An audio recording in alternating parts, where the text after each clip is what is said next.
Com outros jornalistas, foi Lídia Barraza, porta-voz do Departamento de Estado. Vamos ver o que ela disse. Temos que mandar uma mensagem muito clara à comunidade internacional. O governo sírio é um governo que não tem credibilidade e que atacou o próprio povo com armas químicas. Nem os Estados Unidos, nem a comunidade internacional vão aceitar esse tipo de ataque contra o povo sírio, que tem sofrido há anos com a guerra civil. Nesse caso, a Rússia falhou e não assumiu suas responsabilidades de controlar o uso de armas químicas na Síria. Os Estados Unidos, com apoio dos aliados, estão levando a cabo o ataque militar.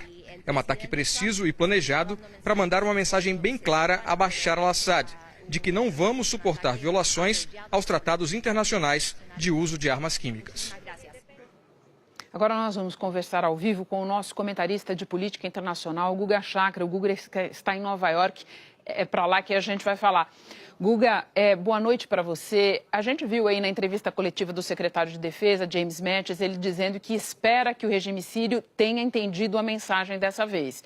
E é uma fala importante de prestar atenção, porque a gente sabe que depois do ataque do ano passado, a Síria promoveu uma série de outros ataques com armas químicas. Quer dizer, qual é a tua expectativa diante deste agora?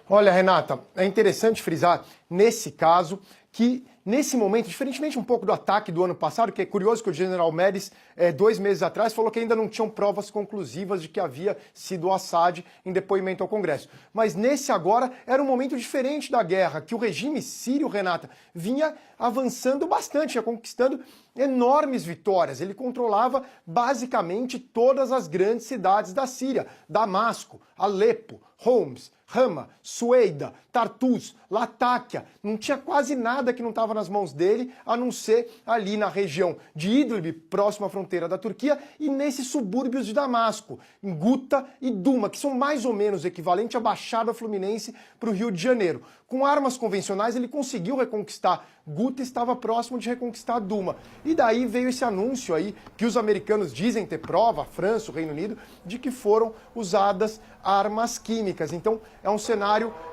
complicado que a gente observa agora. É interessante frisar, Renata, que o Trump, quando ele deu a declaração inicial dele, ele não deixou muito claro se era se o ataque prosseguiria ou não, mas posteriormente o general Mattis foi muito claro de que era esse ataque pontual para punir o regime do Bashar al-Assad pelo ataque químico da semana passada. Ele usou a expressão one time shot, né? Guga, se eu entendo o que você está falando, você está querendo dizer que não só o ataque foi maior desta vez, como ele pega o regime sírio numa situação de mais fragilidade do que estava no ano passado, é isso?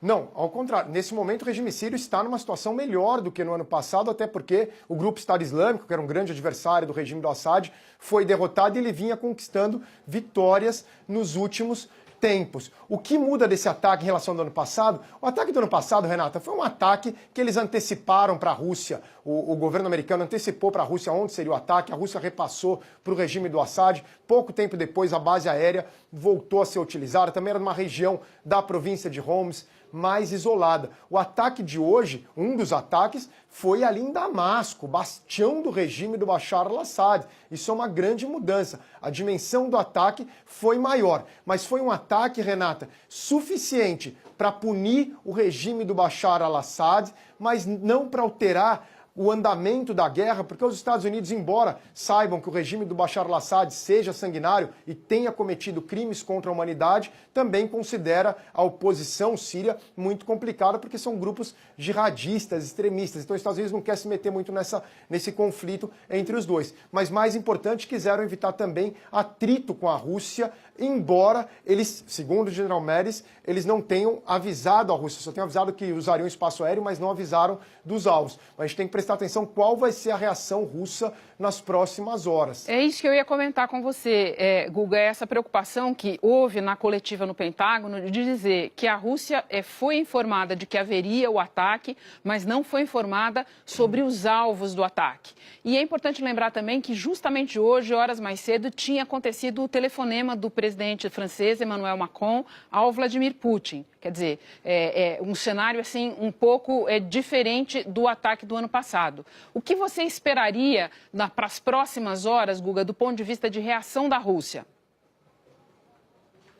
Olha, o lado bom é que aparentemente, pelo que o Pentágono deixou claro, não teve nenhum alvo russo. Os alvos foram especificamente do regime sírio. Mas, ao mesmo tempo, o Putin tem que lidar com política doméstica, né, Renata? Porque ele colocou todo o capital político dele na Rússia, acabou de ter uma eleição, embora, claro, a gente sabe que não é um líder democrático, mas ele precisa de apoio popular e também do regime lá em Moscou. E, claro, que você vê que os Estados Unidos bombardeando aí o grande aliado que o Putin há anos diz que vai defender, os Estados Unidos bombardeiam, será que o Putin vai ficar calado? Por outro lado, a Rússia tem uma Copa do Mundo daqui 2 meses. Ele não tem interesse numa escalada militar, ainda mais porque, nesse momento, o aliado dele, o Bashar al-Assad, vem ganhando a guerra. Esses ataques de hoje são insuficientes para enfraquecer o regime. Portanto, por um lado, não fazer nada talvez seja o melhor dos cenários para a Rússia, mas talvez o Putin se sinta forçado a, pelo menos, com certeza ele vai dar uma declaração dura. Agora, a gente não sabe se vai muito além disso. Guga, muito obrigada. A gente volta agora a falar com a correspondente Sandra Coutinho, que está em Nova York. A gente conversava com o Guga a respeito da reação da Rússia e nós vamos conversar com ela com o que a gente já tem de reação da Síria. Sandra.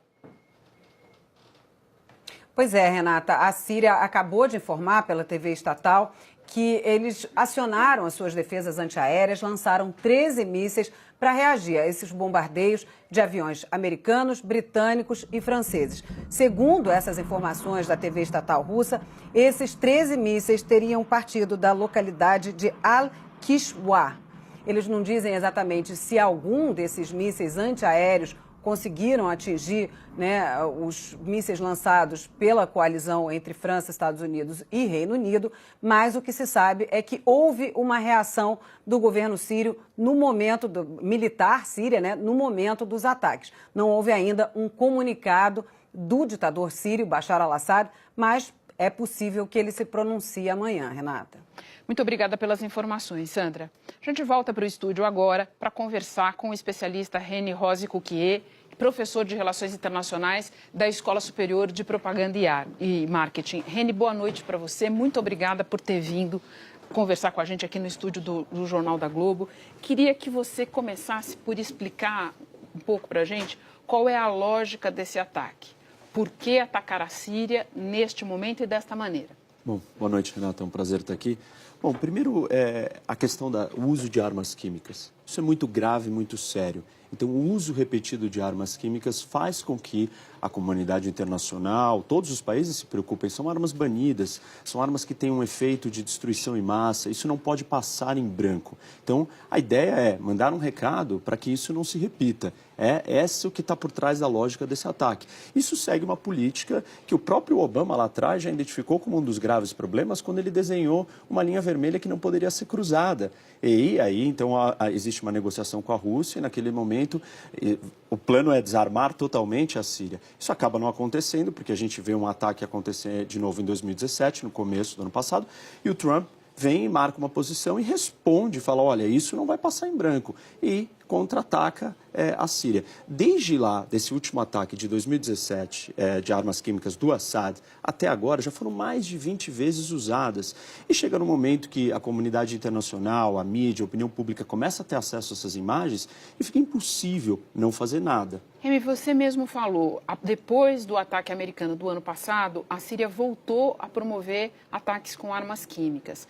O que leva a gente a pensar, se é que a gente deve pensar, que desta vez é diferente? É um ataque mais potente, segundo os Estados Unidos, com o dobro de capacidade ofensiva do que da outra vez, mas também é um ataque cirúrgico. Nós vimos o secretário da Defesa dizendo que é o chamado one-time shot. Já saíram.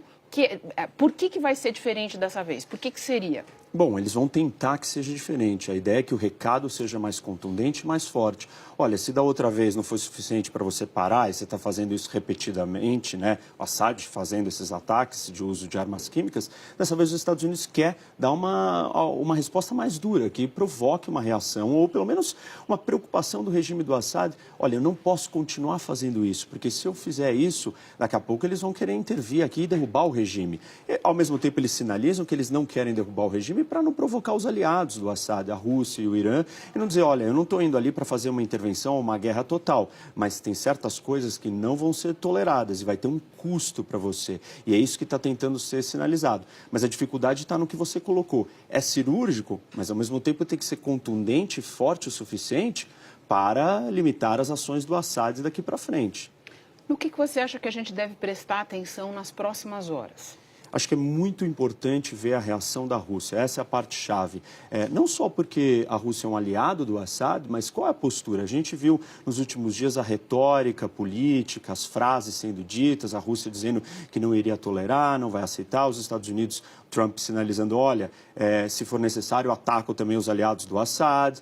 Então, a gente tem que ver como que a Rússia vai reagir. E a Rússia está posicionada com um grande arsenal lá dentro. E esse arsenal pode ser utilizado apenas para defender o Assad. E se isso acontecer, já existe uma rota de colisão entre Estados Unidos e Rússia. Um outro problema é se algum erro acontece. Se os Estados Unidos, no processo de atacar algum alvo da Síria, acaba sem querer atacando um alvo russo. Os russos não vão ficar quietos, com certeza.